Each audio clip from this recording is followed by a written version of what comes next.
마음에서 우러나오는 신앙. 우리 모든 이들이 심령에서 우러나오는 신앙이 우리가 있기를 예수님을 축원합니다. 제가 아직 그 시차 부족으로 인해서 지금 정신이 좀 약간 몽롱합니다. 아직. 그러니까 이해하시고 오늘도 아무튼 간에 주시는 은혜가 우리에게 있기를 예수님을 축원합니다. 지난 시간에 이어서 오늘 두 번째인데, 사도행전은 첫 시작에 오늘도 나오지만 예수님의 부활 이후에 40일 이후부터의 이야기의 시작입니다. 그러니까 왜 40일 이후라고 언급을 하고 있느냐? 이제는 예수님께서 육신으로 여기에 이 땅에 함께 있지는 못하지만 그보다 더 좋은 것을 우리에게 주신다 하셨거든요. 믿습니다. 따라하겠습니다. 나에게 주시는 것을 받자. 좋은 것을 하나님이 우리에게 주시를 믿습니다. 근데 그 좋은 것이 우리에게 성령이다 이 말입니다. 그러니까 사도행전은 우리가 흔히 하는 말로 사도행전을 성령행전이라고 부르는 것은 이 사도행전의 역사 자체가 성령께서 다 주관하고 계시기 때문에 그래요. 믿습니다. 그래서 이 성령께서 첫 시작의 스타트를 끊고 출발하고 있다는 얘기예요. 초대교회에. 우리가 그래서 지금 이 전 세계의 교회들이 지금 몸살을 앓고 있는데, 영적인 부패함과 영적인 이 침체에서 몸부림을 치고 있는데, 이 교회들이 다시 회복하고 우리가 다시 한번 일어나는데 어디에 우리의 방점이 있느냐? 성령을 우리가 사모하고 우리가 성령을 우리가 충만함에 있어서 교회와 성도와 온 세상이 다시 회복될 수 있는 길을 열게 될 줄 믿습니다. 그래서요, 지금 뭐 WCC, WEA, 뭐 세계 종교 다원주의, 종교 통합, 아무튼 뭐가 됐든 간에 공산주의도 마찬가지고 이 모든 것들에 해결할 수 있는 이 해결의 실마리가 어디에 있습니까? 우리가 초대교회의 성도들과 교회들이 어떻게 교회의 신앙생활을 했는가, 교회의 이 박해 시대에 어떻게 일어났는가를 생각할 때에 성령께서 도우신 줄 믿습니다. 그래서 성령 행전이다. 그래서 지난주에 우리가 말씀을 다시 한번 잠깐 상고하면은 데오빌로요. 따라서 데오빌로요. 데오빌로라는 이 당시에 유지고 권력자였던 이 한 사람이 누가가 성경을 이 집필하고 이걸 보급하는 데 있어서 많은 도움을 줬다 이 말입니다. 그러니까 데오빌로에게 이 헌정한 이 책이지만 이 한 사람에게 머물러 있는 것이 아니라 이 말씀이 한 사람으로 인하여서 이 모든 인류의 많은 사람들이 지금까지도 대를 이어서 말씀을 보게 되었다 믿습니다. 그러니까 한 사람으로 인하여 복음이 전해지고 그 복음이 전해지는 것이 그 주변에 있는 가까운 사람들로부터 수많은 사람들에 이르기까지 나를 통하여서 많은 이들에게 복음이 전해지는 것, 그것이 성령이 하시는 일이고 돕는 일인 줄 믿습니다. 그러니까요, 한 사람으로 인하여서 한 번의 일을 통하여서 복음이 전해지는 것이 얼마나 중요한 일인지 모른다. 제가 지난번에도 얘기했지만 우리 인생에 가장 중요하게 여겨야 될 것, 내가 하나님 앞에 섰을 때에 하나님께서 우리를 바라보실 때 많은 좋은 것들이 있지만 사복음서, 마태, 마가, 누가, 요한복음에 복음서의 마지막 예수님의 지상대 명령, 그것이 무엇이냐? 땅끝까지 이르러 내 증인이 되어라. 따라합니다. 땅끝까지 내 증인이 되어라. 믿습니다. 성경을 부인하지 않는 이상은 누구도 이 말씀에 이견이 없는 줄 믿습니다. 애국도 좋고 선교도 좋고 구제도 좋고 뭐가 됐든 다 좋습니다. 그러나 그것이 우리의 목표점이 되어서는 안 된다는 거예요. 믿습니다. 모든 것의 마지막에 결론은 뭐냐? 내 증인이 되어라. 믿습니다. 그러니까 무슨 일을 하든지 항상 그 마지막의 결론은 예수를 믿고 예수를 복음을 전하여 한 사람이 주께로 돌아오는 일 믿습니다. 지금 우리가 왜 나라와 민족을 위해서 걱정합니까? 왜 나가서 외치고 있습니까? 결국에는 결론은 똑같은 거예요. 예수 믿는 민족 믿습니다. 예수 믿는 나라, 예수 믿는 지도자, 예수 믿는 민족, 할렐루야. 예수 믿는 내 가족 믿습니다. 그것이 우리의 결론이란 얘기예요.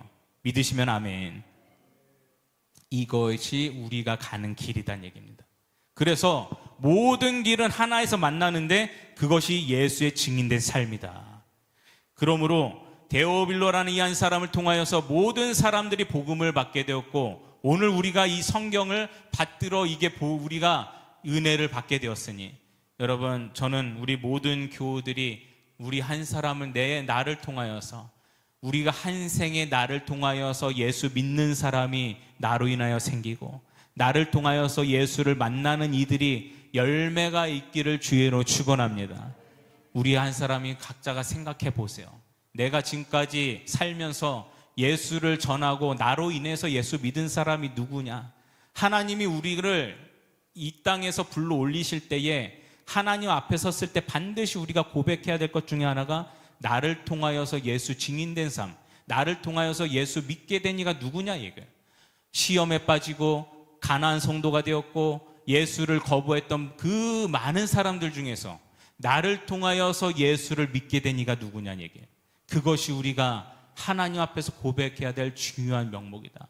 그러므로 우리가요, 예수 믿을 때 따라서 예수를, 오늘 약간 잠에서 덜 깬 것 같아요. 힘차게 해보세요. 예수를 잘 믿자, 잘 전하자, 믿습니다.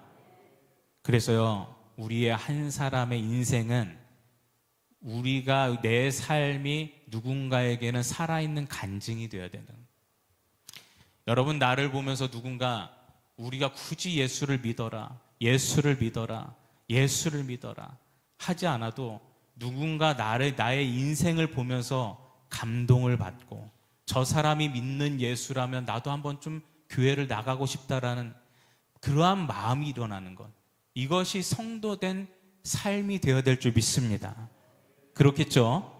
그래서 이러한 말씀에 있어서 우리의 가슴이 찔림이 있고, 때로는 이 마음이 참 안타까울 때가 있고 어려울 때가 있습니다. 왜냐하면 우리가 그렇게 살지 못할 때가 많으니까. 그러나 우리의 목표 지점을 낮춰서는 안 되는 거예요. 우리가 그 에베소서의 1장의 말씀대로 그리스도의 장성한 분량까지 우리가 반드시 이루어야 될 줄 믿습니다. 그것이 우리의 가는 목표 지점이라는 거예요. 애국도 마찬가지라는 거예요. 나를 통하여서 내 삶을 보고 내가 하는 것을 따라하고 싶은 그런 선한 영향력이 있는 거예요. 그것이 우리가 나아갈 길이다는 얘기예요. 그러므로 여러분, 나의 삶이 누군가에게 귀한 기감이 되고 간증이 되길 예수를 축원합니다. 할렐루야. 그러므로 하나님 앞에 우리가 간구해야 되는 거예요. 주여, 지금까지는 부정한 것도 거짓된 것도 어려운 것도 낙심된 것도 슬픔도 많았지만 내 인생의 이 모든 낮아짐을 들어 쓰셔서 높은 자들을 부끄럽게 하시는 그러한 간증이 내 삶에 넘치게 하여 주시옵소서. 내 삶이 그렇게 쓰임받게 하여 주옵소서. 그래서 우리가 오늘도 전진해야 되는 거예요. 오늘도 여기에서 무너져 있으면 안 되는 거예요. 믿습니다. 그래서 우리가 누군가를 살리는 살아있는 내 삶이 설교가 되었으면 좋겠다. 근데 오늘 말씀을 보니까 예루살렘을 떠나지 말고 가장 먼저 받아야 될 것이 있으니 그것은 가서 선교하고 구제하고 전도하는데 너한테 돈을 주겠다, 아니면 사람을 인력을 붙여주겠다, 함께할 사람을 주겠다, 너에게 능력을 주겠다, 이런 것이 아닌, 가장 먼저 이 모든 예수의 삶을 살고 전해야 될 모든 일에 있어서 가장 먼저 받아야 될 것이 있으니 그것이 성령인 줄 믿습니다. 성령을 받아야 되는. 우리는 모태신앙부 때에서 10년차, 20년차, 30년차, 40년차 신앙생활하면서 성령을 받아야 된다는 거 수없이 많은 얘기를 들었습니다. 그러나 성령의 이 가치를 깨닫고 신앙생활하는 사람 그리 많지 않습니다. 여러분, 수능 치고 시험 보고 공무원 시험 볼 때에 다 그냥 열심히 하고 오는 거 아닙니다. 허수들이 있어요. 그런 것처럼 우리 신앙생활에도 성령의 본질을 깨닫지 못하고 신앙생활하는 사람들이 참 많다는 얘기예요. 여러분, 우리 장로교가 참 좋은 것도 많지만 이 아킬레스건이 뭐냐? 성령의 본질에 대해서 모르는 교회와 목회자들이 많습니다. 이게 아킬레스건이 장로교회. 그래서 각자 도생이 어떻게 보면은 목회자의 깨달음을 통하여서, 그러나 우리는 반드시 확신하는 것은 무엇이냐? 성령은 우리 신앙생활의 처음과 마지막에 되시는 모든 처음부터 마지막까지 주장해야 될 것인 줄 믿습니다. 성령은 그만큼 우리의 삶에 중요해요. 성령이 없이는요, 우리의 삶과 신앙이 실패할 수밖에 없어요. 필패할 수밖에 없어요. 여러분, 성령 없이 우리 인생을 승리할 수 있습니까? 없습니까? 성령 없이 신앙생활 승리할 수 있습니까? 없습니까? 없는 줄 믿습니다. 근데요, 우리는 때로는 종종 성령 없이도 신앙생활할 수 있을 것 같은 우리에게 무지한 마음이 막 들 때가 있어요. 그거 성령? 그거 뭐냐? 없어도 다른 것으로 그냥 그렇게 채워서 할 수도 있는 거 아니에요? 지금 왜 우리의 이 한국교회가 영적인 침체가 왔는지 아세요? 진짜가 진짜로 보이질 않고 가짜와 허수가 그게 진짜처럼 보이고 거기에 사람들이 몰리는 줄 아세요? 성령에 대해서 도무지 이해하지 못하는 세대가 일어났기 때문에 그래요. 여러분, 창세기 마지막에 보면은 요셉의 때에 하나님께서 다음의 시대를 열면서 뭐라고 했습니까? 다음의 세대가 오는 것이 아니라 하나님을 모르는 다른 세대들이 일어났다고 했어요. 할렐루야. 그게 창세기의 마지막에 하나님의 언급입니다. 그러니까 지금도 마찬가지라는 얘기예요. 이전에 선교사님들과 80년대에 70년대에 그 뜨거웠던 성령의 불은 촛대는 이미 하나님께서 어디론가 이동해 버리신 것 같은 그러한 우리의 영적인 침체를 겪고 있는 이 시대에 우리가 왜 이런 시대를 살고 있느냐? 성령이 우리의 신앙생활에 반드시 매일매일 우리에게 필요하다는 그 인식을 상실하고 살고 있기 때문에 그래요. 그러므로 우리가 그러한 시대에 반드시 성령을 우리가 의지해야 될 줄 믿습니다. 사업, 직장생활, 여러분의 인간관계, 여러분 누군가 만나러 갈 때에, 그리고 내가 자주 만나왔던 친구들이랑 그런 사소한 관계들도 만나러 갈 때에 기도하고 가기를 예수님으로 축원합니다. 왜 그런지 아세요? 항상 귀신은 사람을 통해서 역사합니다. 우리가 사사로운 만남에서도 그게 내 인생을 그렇게 치명타를 입을 줄 누가 알았겠어요? 어떤 사람은 그냥 사소한 만남 가운데 장난으로 저기 태백산에 거기 슬롯모션 한번 땡기러 갔다가 장난으로 갔다가 거기서 나이 70, 80이 되어서도 가족 다 잃어버리고 사업하던 거 재산 다 잃어버리고 거기서 나오지 못하고 한평생을 거기서 그 조그만한 원룸 같은 데서 사는 할아버지도 계세요. 그렇게 될 줄 누가 알았겠습니까? 우리에게 하나님께서 모든 삶에, 심지어 우리는 그래서 식사를 할 때도 예수님의 이름으로 기도하잖아요. 믿습니다. 식사할 때도 예수님의 이름으로 기도 안 하면은 밥 먹다가 여기 얹혀버립니다. 어떻게 될지 몰라요. 그러니까 모든 여러분 밥 먹는 거 사소한 일이잖아요. 그럼 밥 먹는 거 뭐 대수로운 일입니까? 그러나 우리의 모든 신앙의 고백에 하나하나가 사소한 것부터 모든 큰일에 이르기까지 성령의 도우심이 아니고서는 우리는 도무지 승리할 수가 없다. 그 선교사님들이 흔히 하는 얘기들이 있습니다. 선교사님들의 여러분 선교하는 그 오지 중동, 아시아, 중동아시아 이런 데 가서 여러분 선교하는 것 쉽습니까? 어렵습니까? 얼마나 어려울까요? 이슬람 국가에 가서 선교하고, 여러분 제가 그 선교사님 자제들, 이렇게 제 동기들 선교사님 선교사로 나가셔서 부모님이 한평생 선교하시고 거기서 자라가지고 나중에 신대원에서 만난 동기들 얘기를 들어보면은 한평생을 선교를 하는데 전도를 끊임없이 하고 선교를 했지만 그 복음을 받아들인 사람이 아주 극소수인 거예요. 얼마나 매너리즘이 오고 이 현실적인 타격이 오겠어요. 얼마나 마음이 괴롭겠습니까? 예? 그렇지 않겠어요? 근데 그런 얘기를 들으면서 그들이 하는 얘기가 뭐냐면 진정한 선교는 어떤 면에 있어서는 그들과 함께 사는 것 자체가 선교다. 그런 얘기를 하는 걸 제가 들었거든요. 그래서 선교사님들이 나중에 휴식하러 안식일을 따라서 어디로 직결하느냐, 안식을 보통 이 휴식하러 어딜 많이 가느냐, 미국의 서부 LA를 많이 갑니다. 미국 LA에 가는데 선교사님들이 흔히 농담 반 진담 반 하는 얘기가 있어요. 뭐냐? 선교사들의 무덤은 LA다. 그런 얘기를 많이 하거든요. 왜냐? 하도 힘든 중동, 아프리카, 이 이슬람 국가 뭐 어디서 힘들게 이 사역하다가 미국 LA를 딱 갔더니 야, LA는 날씨도 지중해성이라 1년 내내 날씨가 좋습니다. 아침에 일어나면은 아주 기분이 상쾌해요. 여러분 그 아침에 일어나면 그 좋은 햇살 그 느낌 아시죠? 그게 1년 내내 LA의 날씨입니다. 보통 비도 잘 오질 않아요. 아주 습기도 없고 살기가 좋습니다.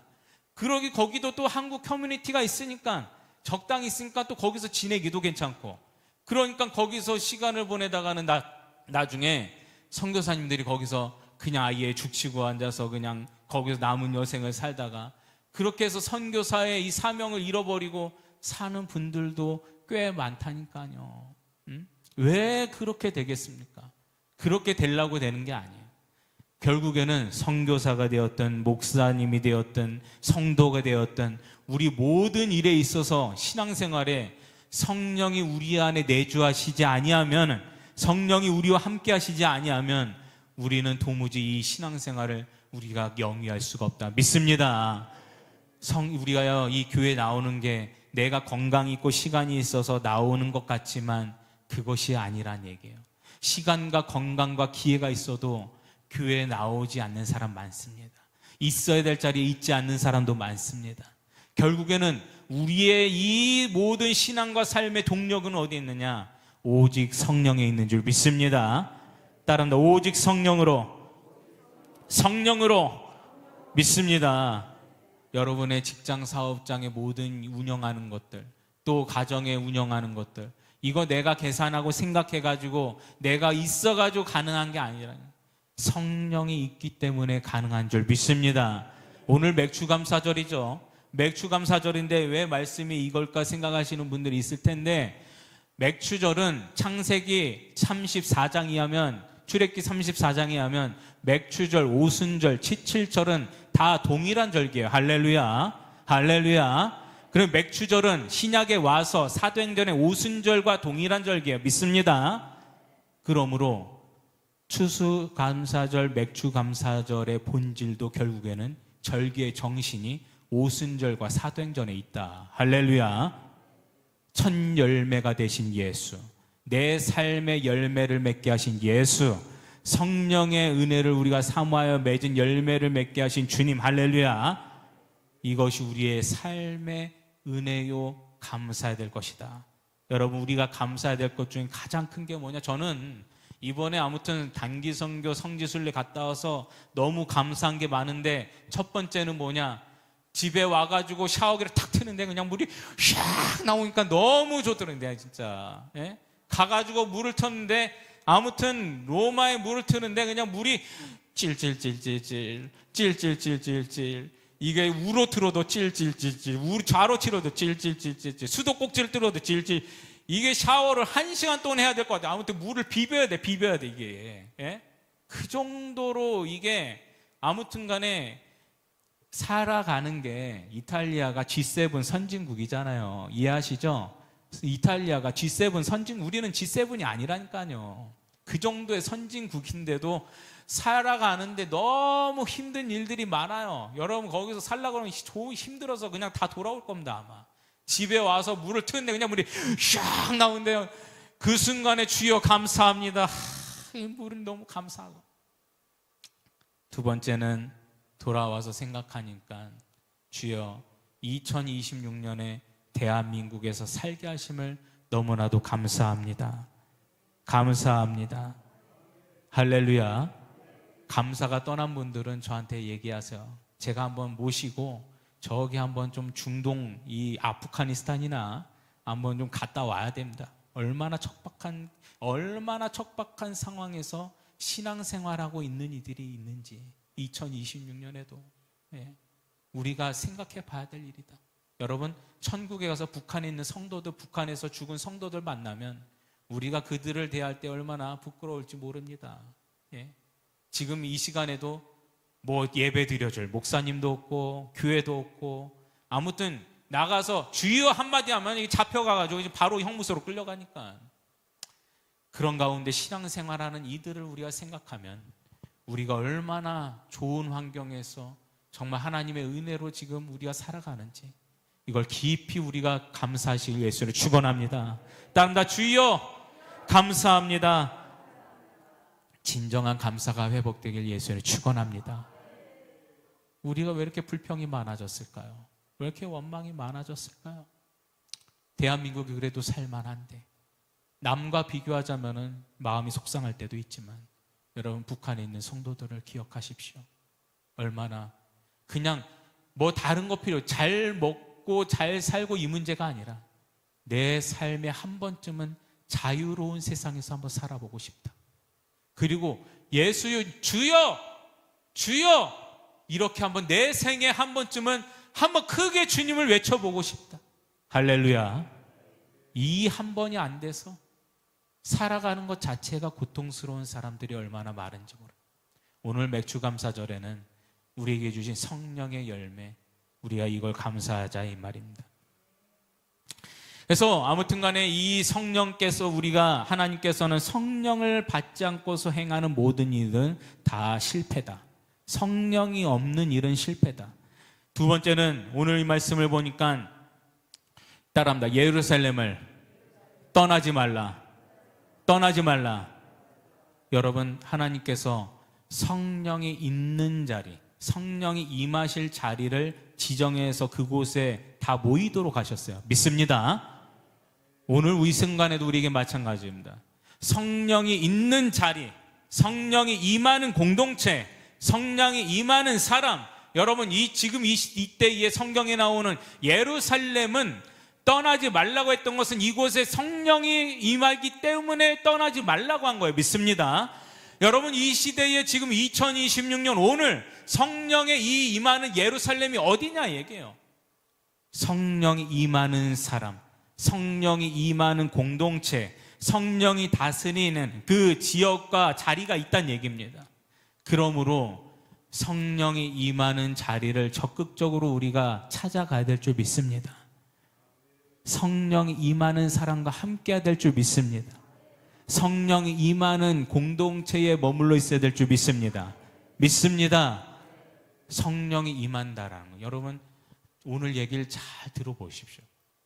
이게 우리가 성령에 대해서 그냥 막연하게 생각을 하고 오해를 하고 내가 생각하고 싶은 성령을 막 그냥 그려가면서 그렇게 성령을 생각하니까 이 성령이 도대체 뭔지에 대해서 한평생 오해하면서 사는 사람도 많습니다. 여러분, 성령하면 뭐가 생각나세요? 막 불이 막 떨어지고 막 그냥 흥분을 하고 막 북을 치면서 말이야. 막 기적이 막 임하고 막 능력이 막 그냥 임하고 은사가 나타나고, 그것은 성령의 전리품과 같은 선물이에요. 성령의 선물이란 얘기예요. 할렐루야. 성령의 역사가 아니라는 게 아니라 성령이 임하면 주시는 선물이란 얘기예요. 믿습니다. 그러나 성령의 본질은 뭐냐 이 말이에요. 여러분, 성령의 갈라디아서 말씀해 보면은 성령의 열매가 있습니다. 따라합니다. 따라보세요. 성령의 열매를 맺자. 성경은 아주 구체적입니다. 우리가 그냥 내 기분 내키는 대로 그냥 막 주장하면서 신앙생활하라고 그렇게 만들어 두시지 않았어요. 갈라디아서, 오늘 모르겠으면 갈라디아서 말씀 한번 보십시오. 돌아와서 성경에 보면 성령이 임한 자의 성령에 의한 열매가 있다. 성령의 9가지 열매. 이것은 모든 성도라면은 성령의 9가지 열매는 다 알고 있어야 돼요. 암기를 하고 있어야 돼요. 할렐루야. 평생 신앙생활하면 성령의 9가지 열매가 뭔지도 모르고 신앙생활하니까 결국엔 성령이 임한 자의 삶이 뭔지 알지 못하고 산다. 그러니까 엉뚱한 데서 헤매고 있다. 따라해보세요. 사랑과, 따라해보세요. 사랑과 희락과 화평과 자비와 오래 참음과 양선과 충성과 온유와 절제니라. 아멘. 이것이 성령의 9가지 열매입니다. 근데 가만히 생각을 해보면 성령의 9가지 열매의 방언이 있어요, 없어요? 무릎 따라해보세요. 성령의 9가지 열매의 방언이 있어요, 없어요? 축기 있어요, 없어요? 병고침 있습니까, 없습니까? 얘기해봐요. 제가 지금 성경에 없는 얘기를 하는 게 아니까. 성령의 9가지 열매에 그런 것은 하나도 없어요. 아까도 얘기 드렸듯이 성령이 임하면 전리품과 같이 선물로 주시는 것들이 은사와 치유와 축기와 방언, 이런 것들은 저도 다 경험한 바입니다. 근데 중요한 것은 뭐냐? 성령의 9가지 열매는 한 사람의 이 살아가면서의 참으로 가지기가 어려운 인내를 통해서 얻어야 되는 이 모든 것들이 사랑과 일함과 양성과 충성과 온유와 절제와 오래 참음과 할렐루야, 이런 것들이란 얘기예요. 그러니까 성령의 9가지 열매가 무엇인지 우리가 깊이 생각해 봐야 되는 거예요. 방언과 축기와 그리고 병고침과 이런 거는요, 사람들이 와 이런, 이야 이런, 그 사람들이 막 몰려가는. 사복음서에 보면은 예수님께서 눈먼 자를 막 고치시는, 막 죽은 자를 막 살려내시는 거예요. 막 병든 평생에 걸어본 적이 없는 사람 막 일으키시는 거예요. 그러니까 사람들이 막 따라하는, 우와! 응? 그래서 말씀해 보니까 허다한 무리들이 예수를 쫓더라. 근데 예수님께서 그런 것이 아니라 성령의 열매, 할렐루야. 그래서 고린도전서 13장에 보면, 고린도전서 13장은 사랑의 장이라고 알려져 있죠. 거기에 보면 방언을 하더라도, 천사의 말을 하더라도 사랑이 없으면 뭐라고 그랬습니까? 사랑이 없으면 뭐라고 그랬습니까? 우리 권사님도 뭐라고 그랬습니까? 울리는 꽹과리에 불과하니라. 할렐루야. 이것이 말씀이다. 우리는 성령의 열매가 무엇인지 깨닫고 이것을 우리가 깊이 삼아야 될 줄 믿습니다. 여러분들 신앙생활하면서 예전 수십 년 전부터 지금까지 지내오셨는데, 그때에 막 자기 병 고쳤다고 막 천국과 지옥을 봤다고 뭘 했다고 간증했던 그 사람들, 수많은 사람들, 그 사람들 다 어디에 있습니까? 은사라는 것은 내가 영역이 충만하면은 있다가도 하나님이 그냥 가져가시면 사라지기도 하는 거예요.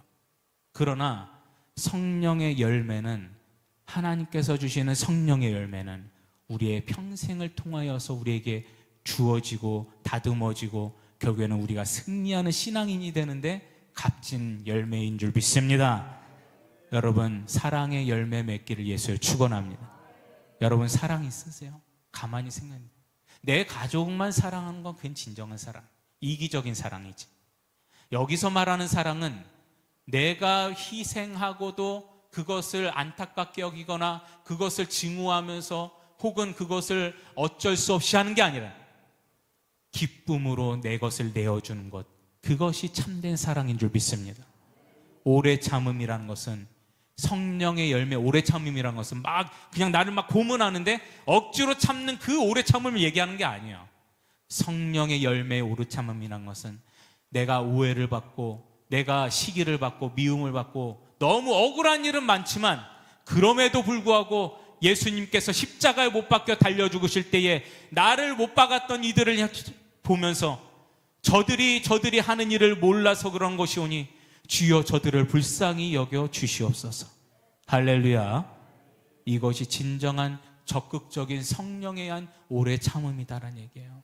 여러분, 우리는 성령의 열매가 뭔지 우리가 알고 신앙생활하냐 이 얘기죠. 성령의 열매를 우리가 맺길 예수를 축원합니다. 그래서 성령의 이 열매를 맺는 사람들은 여러분, 성령이 함께하는 사람, 성령이 함께하지 않는 사람 확실히 구분할 수 있어요, 없어요? 여러분은 확실히 구분이 돼야 안 돼요. 이게 기준이, 내가 성경을 모르면은 성령이 함께하는 사람에 대한 이것 또한 이 오해가 많아가지고 내가 바라봐야 될 사람을 바라보질 못하는 거예요. 성령이 함께하는 사람인지 아닌지 구분이 잘 안 되는 거예요. 그러니까 우리가 자꾸만 시험에 들고 낙심에 빠지고 배신을 당하고 이렇게 돼버린다니. 성령의 열매를, 이 성령이 함께하는 사람의 확실한 증거가 있으니 그것이 무엇이냐? 그 사람의 삶의 열매를 보면 알다 이 말입니다. 할렐루야. 예수님께서 무화과 나무의 열매를 보시면서 그 열매를 보고 알지라. 할렐루야. 사람은 하나의 나무입니다. 그래서 우리가 모든 살아왔던 과정은 어렵고 부정하고 낙심의 일들은 있을 수 있으나 그 마지막에 열매를 보고 알리라. 할렐루야. 그러므로 그 사람이 성령이 함께한 사람인지 아닌지는 열매를 보면 아는 거예요. 그래서 우리 목회자 세계에서는 반드시 그 사람의 마지막 흔적을 한 번씩 봅니다. 저만 그런 게 아니라 대한민국 교회 모든 목사님들이 마찬가지예요. 왜? 그가 행한 사역과 사명과 예수를 도대체 어떻게 믿고 살았는지 그것을 확인한다 이 말. 왜? 공동체를 위해서. 그래서 성령의 열매를 맺으면 흔적이 아름답다 이 말이에요. 할렐루야. 화장실에 가면 그러죠. 진정한 아름다운 사람은 흔적도 아름답습니다. 예? 흘려야 될 것은 눈물만이 아니다. 흘릴 거 예? 그런 얘기들이 있는데 우리의 삶의 마지막은 여러분 항상 아름답길 되길 예수로 축원합니다. 따른다. 주여 아름다운 열매를 맺게 하옵소서. 있습니다. 우리 찬양 한번 합시다. 주의 도를 버리고.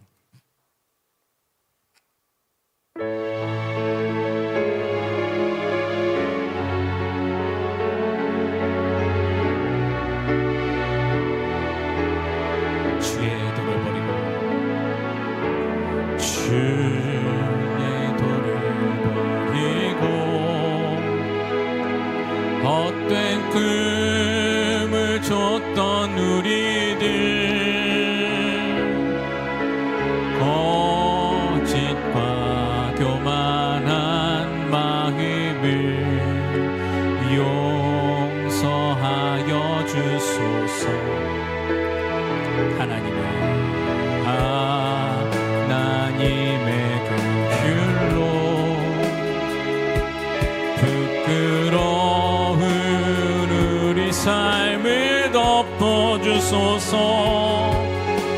우리의 소망 우리의 구원 주께 간구합니다. 성령의 불로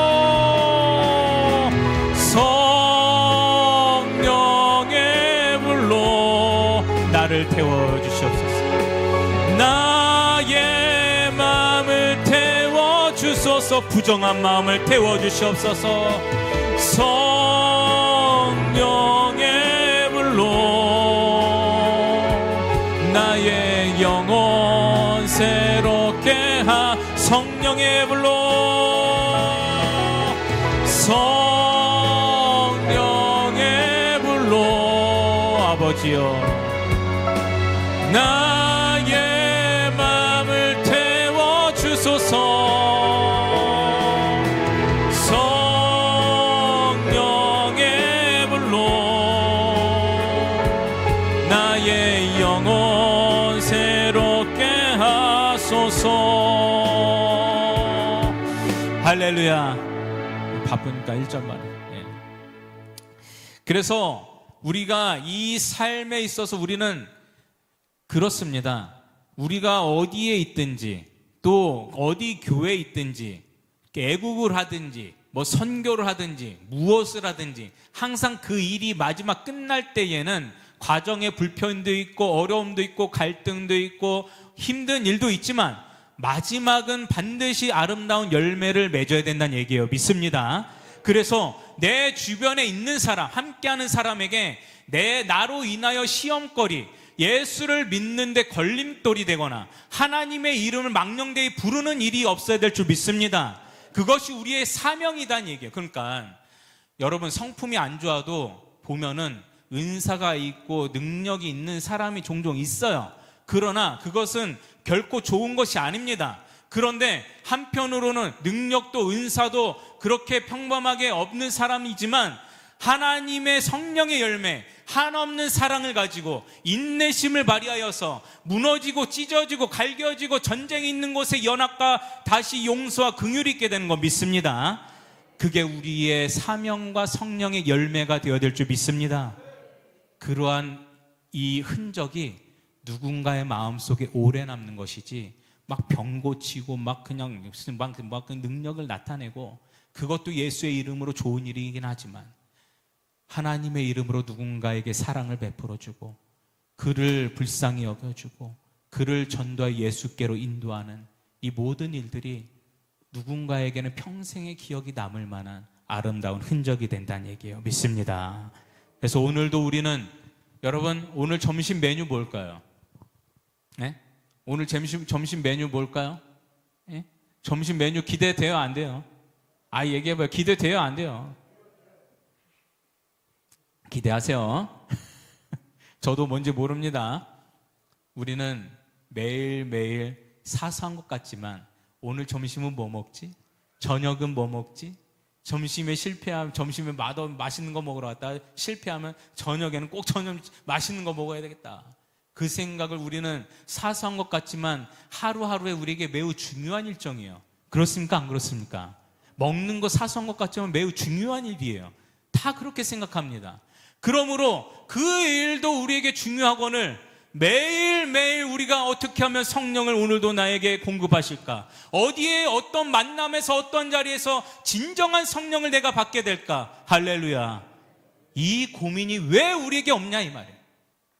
그냥 생각대로 습관대로 누군가를 만나고 그 자리에 있을 것이 아니라 오늘도 그 거룩하시고 본질된 진실된 그 성령을 어떠한 자리에서 누군가의 만남을 통해서 내가 어떻게 하면 그 성령을 받을 수 있을까? 그 고민이 우리에게 있기를 주 예수로 축원합니다. 그게 우리에게 진정한 성도의 고민이다니. 무엇을 먹을까라고 고민하는 이상으로 오늘 어떻게 하면 나에게 일용할 영적인 양식을 내가 어디에서 누군가로부터 받을 수 있을까? 그래서 예루살렘을 떠나지 말라 한 거예요. 왜? 그곳에 참된 성령이 임하게 되니까. 우리에게 오늘도 우리에게 진실된 하나님의 좋은 것을 우리에게 주실 줄 믿습니다. 마지막으로 오늘 이 말씀을 우리가 상고하면은 이러한 은혜를 깨달을 수가 있습니다. 성령은 기쁨으로 고난을 이기게 하는 능력을 주십니다. 따라합니다. 고난을 기쁨으로 이기게 하신다. 믿습니다. 믿으세요? 그게 경험이 되십니까? 참 어려운 일이에요. 그러나 오늘 이 말씀이 우리에게 마음판에 새겨지길 주 예수의 이름으로 축원합니다. 저는 이번에 그 로마를 3번째입니다.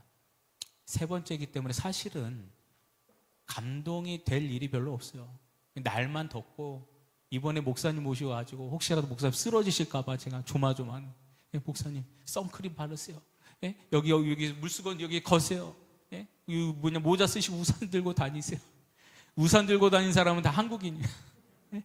유럽 사람들은 피부 DNA 자체가 두꺼워가지고, 아니 나 근데 깜짝 놀란 게, 그 애기 한 2살, 3살 있죠? 2살, 3살, 4살, 5살 이런, 우리는 지금 그런 40, 45도 땡볕에 애들 데리고 그런 데 간다 그러면은 아이고 그런 데로 애가 쓰러진다, 쓰러져, 어디 가지 마라 이렇게 얘기할 텐데, 거기는 여행 온 사람 유모차를 끌고 막 돌아다니는데 애가 그냥 땡볕에도 막 돌아다니고 그냥 신경도 안 쓰느냐. 응? DNA 자체가 다른 것 같은데, 아무튼 근데 제가 이번에 다니면서 마지막에 결론이 뭐냐, 돌아오는 비행기 안에서 가만히 눈을 감고 묵상을 해봤어요. 주여, 바울은 도대체 어떤 사람입니까? 여러분 잘 생각해 보십시오. 여러분은 바울을 막 그냥 선교 열심히 하고 복음을 열심히 전도하고, 예? 그냥 뭐 매를 40대에서 하나 감한 매를 3번 맞았더라. 돌을 맞아가지고 죽었다가 살아나기도 했더라. 그냥 전설 동화처럼 생각하고 그의 현실이 어떠한지 생각을 잘 못할 텐데, 제가 얘기 잘 들어보세요. 저는 40, 45도 아무튼 땡볕에도 그렇지만 로마에 가서 자기가 죽을 것을 알면서도, 거기서 죽을 걸 알면서도 왜 로마까지 가겠다고 그렇게 억지를 부렸냐 이 말이에요. 예? 왜 거기서 죽겠다고 거기까지 갔다고 했냐 이거야. 제가 그 로마의 그 이제 참수터, 그러니까 범죄자들, 극악의 범죄자들을 죽이는데 로마 시민권자들은 이 목을 잘라 죽였죠. 시민권자들은 로마 목을 잘라 죽이는 거예요. 칼로 내쳐가지고. 근데 내가 그 참수터에 가니까 거기는 로마 시내에서 약간 비껴나간 지역에 한산한 데 있습니다. 가가지고 거기 바울이 갇혀 있었다라는 참수터의 지하 감옥을 잠깐 가봤어. 한 5명, 6명이 들어가면은 그 자리가 거의 꽉 차겠더라고. 바퀴벌레 나올 것 같고, 쥐 나올 것 같고, 찝찝하고 으스난 그곳에서 마지막 자기의 죽음을 앞둔 바울이 도대체 무슨 생각을 했을까? 여러분이 만약에 바울의 입장이라면 한번 생각을 해보세요. 지난번에 예전에도 그 아프가니스탄 이런 데서 선교 갔다가 참수형 당한 그런 분 있었죠? 죽임 당한. 예? 그분 보세요. 마지막 영상 보셨어요? 막 이게 사람이 코마 상태가 오니까 무릎을 꿇려놓고 막 그냥 돈 안 보내면 막 죽인다고 하니까 막 영상 찍잖아요. 이슬람이 극단 단체가. 그러니까 막 죽기 직전에 막 할 말 있으면 해보라니까 막 살려주세요. 막 뭐 어쩌고 저쩌고 막 사람이 완전 코마 상태가 돌아버린 거예요. 그랬다가 막 주여 뭐 어땠다 막 아무튼 난리가 난. 바울은 이게 말이죠. 내가 그 자리에서 무슨 생각을 했을까? 나 같았으면 오만 생각이 다 들었을 것 같은데. 사진 한번 보여줘 보세요. 그 참수터. 응? 이게 그 참수터의 현장에 있는 벽에 그 당시의 현장에서의 상황을 상상해서 이걸 조각해 놓은 겁니다. 빨간색 원 안에 보면은 군인이 이 기둥에 바울의 목을 딱 머리를 잡아서 거기서 내려치기 직전의 모습이 좀 보이시죠? 좀 흐릿하지만 이 두 번째 사진 한번 보세요. 이게 그러니까 그 당시에 사람을 참수시킬 때에 이 세워진 돌에다가 머리를 딱 올려놓고 거기서 이 목을 내려치는 거예요. 그래서 머리를 잘라내는 겁니다. 살아있는 채로. 바울이 바울이 사기치고 사람 죽여가지고 지금 사형 집행이 일어나는 게 아니에요. 오직 예수를 위하여, 예수에 의하여, 예수의 것으로 오직 예수를 위해 살다가 그냥 그것 때문에 잡혀가서 목 잘려 죽임을 당한 거예요. 베드로는 십자가에 거꾸로 매달려 죽었습니다. 근데 가만히 생각을 해봤어요. 오늘 비행기 안에서 내가 그동안에 지금까지 목사님 아들로서 자랐고 어렸을 때 주일학교 때도 바울처럼 신앙생활하자, 바울처럼 우리가 돈 받자, 뭐 하자 그런 얘기들을 많이 듣고 왔지만 바울은 도대체 어떤 사람이었을까? 마지막 순간에 그는 무슨 생각을 하고 있었을까? 아까도 얘기했지만 이슬람에서 아프가니스탄에서 마지막 복음을 전하다가 잡혀가가지고 죽임을 당하기 전에 막 울부짖는 거예요. 한국 정부에 살려달라고, 나 좀 도와달라고. 그런데 저는 바울을 어떻게 이해했냐면 오늘 말씀에서 저는 확신했어요.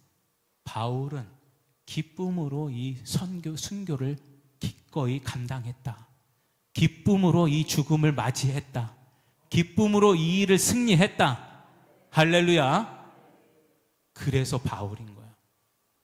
성령은요, 성령이 충만하면은 우리가 고난을 이기게 해주세요 그러잖아요. 성령이 충만하면은 고난이 오고 환난이 왔을 때, 슬픈 일이 왔을 때 억지로 어쩔 수 없이 고난을 인내하고 이겨내는 게 아니에요. 보니까 성령이 임하고 진정한 성령이 충만하면 슬픔과 환난과 시험과 죽음과 그 어떤 시험이더라도 그것을 기쁨으로 이겨낸다 이 말이에요. 기쁨으로 승리한다 이 말이에요. 그게 우리가 경험해야 될 성령이다 이 말입니다. 여러분, 고난이 왔을 때 어쩔 수 없이 교회 나오고 어쩔 수 없이 기도하고 어쩔 수 없이 신앙생활하는 이런 것에서 우리는 끊임없이 내적 고통을 당합니다. 예수를 믿으면서 끊임없이 우리는 고민하는 거예요. 왜? 진정한 성령의 충만을 경험해 본 적이 없기 때문에. 저는 그래서 돌아오는 비행기에서 12시간 동안 그 생각하면서 왔어요. 주여, 내 남은 생애에 내가 바울처럼 될 수는 없지만 그만한 내가 그릇이 되지는 못하더라도 주여, 내가 정말 이 성령의 충만함을 가지고 마지막까지 주신 사명을 주여 어떠한 시험과 환난이더라도 거뜬히 이겨내는 내 안에 내적인 기쁨이 충만하게 하여 주시옵소서. 절대로 사람과 세상에 타협하지 아니하고 내 현실은 나에게 너무나도 어려운 현실이지만 주님을 바라보면서 끝까지 승리하겠습니다. 할렐루야. 그것이 나의 가는 길이다. 여러분, 지금의 현실의 문제에 너무 슬퍼하지 마세요. 낙심하지 마세요. 그거 이제 앞으로 100년, 우리 인생이 100년이라 치면은 그 남은 시간 동안에 다 끝납니다. 연극과 같이 끝나는 거예요. 여러분, 연극 슬픈 영화 막 전쟁 영화 보고 막 돌아가지고 아이고 죽었더라 이러고 슬퍼하는 사람 있어요, 없어요? 예? 있습니까, 없습니까? 없습니다. 그것은 한편의 연극에 불과하기 때문에 우리의 인생은 다 연극과 같이 이제 얼마 뒤에 다 끝날 일들이에요. 다 천국에서는 기쁨이 회복될 줄 믿습니다. 그러니까 그 기쁨을 우리 안에 내주하시는 성령으로 다 모든 고통과 환난과 시험을 거뜬히 적극적으로 좀 회복하세요. 예? 그게 성령입니다. 성령의 충만함이 임하면 모든 시험, 여러분의 감정의 상황과 어려움들은 잠깐 스쳐 지나가는 거예요. 그것 때문에 오랜 기간 동안 묶여 있지 않습니다. 성령은 우리의 모든 결박을 다 풀어줄 줄 믿습니다. 재정적인 문제도 풀어주시고 모든 질병에서 자유케 하여 주시고 모든 신앙생활에 문제가 되는 것들을 다 자유케 하실 줄 믿습니다. 그것이 성령의 역사라는 거예요. 손양원 목사님 잘 아시죠? 장례식장 사진 한번 보여줘 보세요. 이게 손양원 목사님 장례 사진이에요. 제가 예전에도 설교 한번 했지만 아무튼 손양원 목사님은 잘 생각해 보세요. 이분이 유명해진 것은 돌아가시고 나서 명예회복이 된 것은 나중에 많은 시간이 지나서요. 그러면은 당시에 이분이 순교할 때에는 대부분의 목사님들과 교회들과 사람들로부터 버림을 받았다는 얘기예요. 비난을 받았다는 얘기예요. 손양원 목사님과 주기철 목사님이 살아생전에는 명예와 영광을 취해 본 적이 없어요. 그렇게 비참하게 죽었습니다. 왜 그렇게 죽을 수 있어요? 성령의 충만함이 그들의 환난과 문제와 시험을 다 뛰어넘고도 넘을 만한, 이 고난 중에 기뻐할 만한 힘을 주셨다니 거예요. 믿습니다. 왜 우리라고 못 받겠습니까? 여러분, 우리가 이러한 성령의 기쁨을 우리에게 주실 줄 믿습니다. 마지막으로 로제타 셔우드 홀이라는 선교사님이 계셨어요. 이분 얼굴 한번 보세요. 양화진에 가면은 로제타 셔우드 홀이라는 분의 묘비가 있습니다. 근데 이분은 우리나라에 무슨 일로 선교로 왔느냐? 한국 의료, 물론 언더우드도 있지만 한국 의료 병원 체계를 세운, 특별히 여성 의료인을 훈련시키고 제자로 삼아서 세우는데 많은 공을 세우신 분이에요. 이분이 세우신 조선여자의학 강습소라는 것도 결국엔 나중에는 이게 여자의학 강습소의 사진인데, 이 곳이 나중에 뭐가 되느냐? 고려대학교 의과대학의 전신이 되었습니다. 근데 아무튼 이 미국 출신의 여의사이신데, 이분이 원래는 남편을 따라온 분이에요. 남편도 의사입니다. 근데 남편이 여기 조선 땅에 의사로 와서 의료 선교하다가 먼저 죽음을 당했습니다. 뿐만 아니라 이분의 딸, 어린 딸, 3살도 안 되는 어린 딸이 조선 땅에 와서 자기 남편과 자기 딸이 죽었어요. 젊은 나이에. 그 비극을 이 조선 땅에 의료 선교로 왔다가 이 비극을 당했다는 얘기예요. 이분이 미국으로 잠시 갔다가 다시 조선 땅으로 돌아와서 마지막 죽는 순간까지 조선 땅을 위해서 의료 선교를 행했던 분이에요. 우리는 한번 좀 물어봐야 됩니다. 그만했으면, 내 딸과 내 남편을 잃었고 그 정도 헌신했으면 이제는 마음의 아픔도 있는데 너무 어려울 텐데, 본국 미국으로 돌아가서 살아도 될 터인데 왜 이 땅에서 이렇게 마지막까지 헌신했습니까? 그 여인의 말은 내 두 번째 고향은 조선입니다. 이곳에서 내가 하나님의 사명을 감당해야 될 일이 있다. 그래서 마지막 이 땅에 의료 선교로 헌신한 분이시다는 얘기. 성령은 모든 현실의 문제를 초월하게 됩니다. 어느 정도까지 가느냐? 내 남편과 내 자식을 잃어버린 비극의 땅일지라도 그곳에서 성령이 하시는 일에 동참하게 하시는 그런 고난을 기쁨으로 여기며 살아가는 힘을 주시는 것, 이것이 성령의 은혜요 능력인 줄 믿습니다. 데살로니가전서 5장 16절부터 18절을 보면은 성령을 받은 자의 특권이 있습니다. 따라합니다. 항상 기뻐하라, 쉬지 말고 기도하라. 18절을 다 같이 읽고 시작. 범사에 감사하라, 이것이 그리스도 예수 안에서 너희를 향하신 하나님의 뜻이니라. 아멘. 저는 지금까지 주일학교부터 지금까지 수도 없이 이 말씀을 들은, 항상 기뻐, 쉬지 말고 범사에 감사하라. 어떻게 항상 기뻐하냐 이 말이에요. 여러분 항상 기뻐하신 적 있어요? 쉬지 말고 기도가 가능합니까? 범사의 모든 일에 아무튼 나를 패고 두드려 패고 나를 원수 삼고 해도 범사에 감사합니까? 한 적 있어요? 어려운 일이죠. 현실적으로 어려운 일인 거야. 근데 이게 가능한 일이 있으니 그게 어떻게 가능하느냐? 데살로니가 5장 16절의 전제는 뭐냐? 성령의 이 능력, 성령의 충만을 받은 자는 항상 기뻐하고 쉬지 말고 기도하고 범사에 감사할 수 있는 권세를 받게 된다. 할렐루야. 이것이 이 말씀의 키다 이 말이에요. 우리의 의지로는 절대로 항상 기뻐할 수도 없고 기도할 수도 없는 거예요. 여러분 당장 시험 들어보세요. 나를 미워하는 사람 나타나 보세요. 당장 기도가 끊겨버립니다. 감사가 상실돼 버리죠. 그러나 우리는 성령의 충만함을 받으면 기뻐할 수 있습니다. 감사할 수도 있습니다. 기도할 수도 있는 거예요. 오늘의 말씀은 그런 겁니다. 여러분, 성령의 충만함은 우리를 고난으로부터 억지로 그것을 이겨야지가 아니라 기쁨으로 그것을 능히 넘어가는 능력을 주실 줄 믿습니다.